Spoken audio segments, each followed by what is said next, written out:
तर प्रचंड विरोध त्याचा येतो आहे. माझी एकच काळजी मला वाटते की एक तर त्याला प्रचंड विरोध होतो आहे, त्याच्यामुळे कुठल्याही प्रोजेक्टला विरोध होत असेल तर तिथल्या स्थानिक लोकांना कॉन्फिडन्समध्ये घेऊन चर्चा करूनच निर्णय घ्यावा. दुसरी एक बातमी वर्तमानपत्रात आणि तुमच्या सगळ्यांच्या चॅनल्समध्ये कालही आली आजही आली की शक्तिपीठावर प्रचंड खर्च होतो आहे आणि त्याचबरोबर महाराष्ट्राची आर्थिक परिस्थिती ही अतिशय गंभीर आहे. त्याच्यामुळे या सगळ्या गोष्टींचा विचार करूनच या सरकारने निर्णय घ्यावा. एकतर शक्तिपीठ करत असताना महाराष्ट्रातल्या सगळ्या रस्त्यांची काय परिस्थिती आहे हे मी तुम्हाला सांगायला नको. तुमच्या चॅनल्सचे आणि या राज्यातल्या लहान मुलांचे मी मनपूर्वक आभार मानते की ज्या पद्धतीने मुलं ट्विट करतायत, तंत्रज्ञानाचा उपयोग करतायत आणि व्हिडिओज बनवून पाठवत आहेत. आजच मला एक फोन मेसेज आला आहे की पुण्यामध्ये एक मुलगी ही ॲक्सिडेंट झाला आहे तिचा खड्ड्यांमुळे. आत्ताच बातमी आली आहे. नाशिकमध्ये आंदोलनं रोजच चालू आहेत आणि ही फक्त नाशिक किंवा पुण्याची नाही, ह्या राज्यात सगळ्या भागांमध्ये खड्डे में रस्ता की रस्ते में खड्डा अशी परिस्थिती असताना हे रिपेअर पहिलं करा, म्हणजे आहे ते मोडकं नीट तरी करा ना, आणि पुढे कशाला नवीन नवीन रस्ते बांधताय. आणि आर्थिक अडचण आहे का, तर राज्याची आर्थिक परिस्थिती नाजूक आहे हे सगळा डेटा सांगतो आहे. या सगळ्या परिस्थितीत पहिले आहेत ते रस्ते नीट करावे महाराष्ट्र सरकारने आणि त्यानंतर एवढा मोठा प्रोजेक्टचा घाट घालावा अशी माझी विनंती आहे महाराष्ट्र सरकार.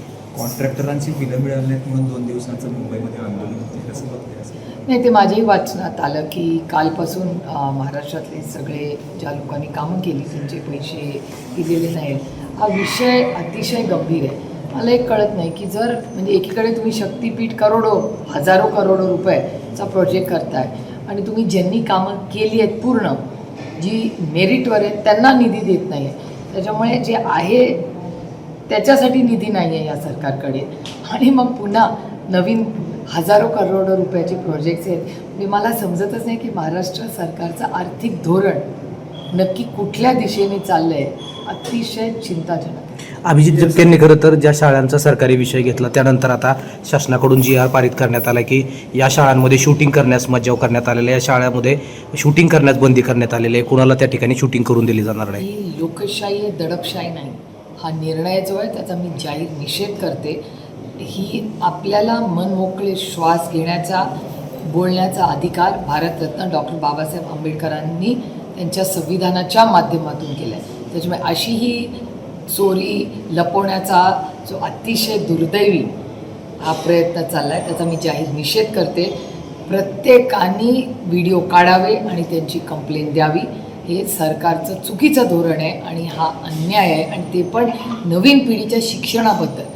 NEPचं मोठं धोरण आणण्यासाठी एवढं क्रेडिट हे सरकार घेतं, एवढं मोठं इन्फ्रास्ट्रक्चर प्रत्येक वेळेस मोठी मोठी उद्घाटनं करतात, करोडो रुपयाचा धुराळा त्याच्यावर होतो. मग आमच्या मुलांनी मनमोकळेपणे जर वास्तव राज्याच्या समोर आणलं तर तो गुन्हा झाला आणि तो गुन्हा असेल तो मी स्वतः तो करीन आणि मग जेलमध्ये टाकावं आम्हाला या सरकारने. SIRची मुदत संपली आहे आणि अजून सुद्धा काल ट्विट केलं आहे की 1 कोटी लोकांचा अजून बाकी आहे.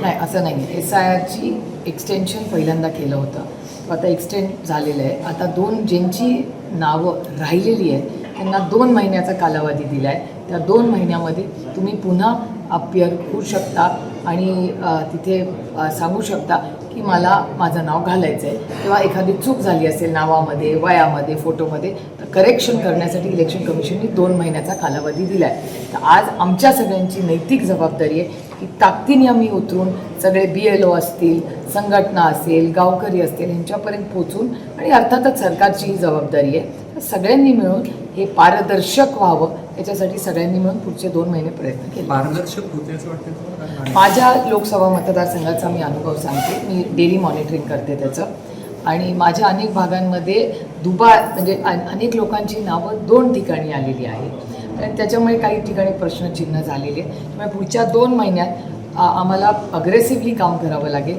की ह्याच्यात किती तफावत आहे आणि गॅप्स आहेत. त्यामुळे पुढचे 2 महिने एक संघटना म्हणून राष्ट्रवादी काँग्रेस पक्ष, शरदचंद्र पवार, आमच्या सगळ्या पदाधिकारी, आमचे वरिष्ठ नेते, आम्ही सगळे फील्डवर या कामासाठी असू. 16 ऑक्टोबरला देशाचे पंतप्रधान नरेंद्र मोदी बारामतीमध्ये येणार असं पवारसाहेबांनी सांगितलं.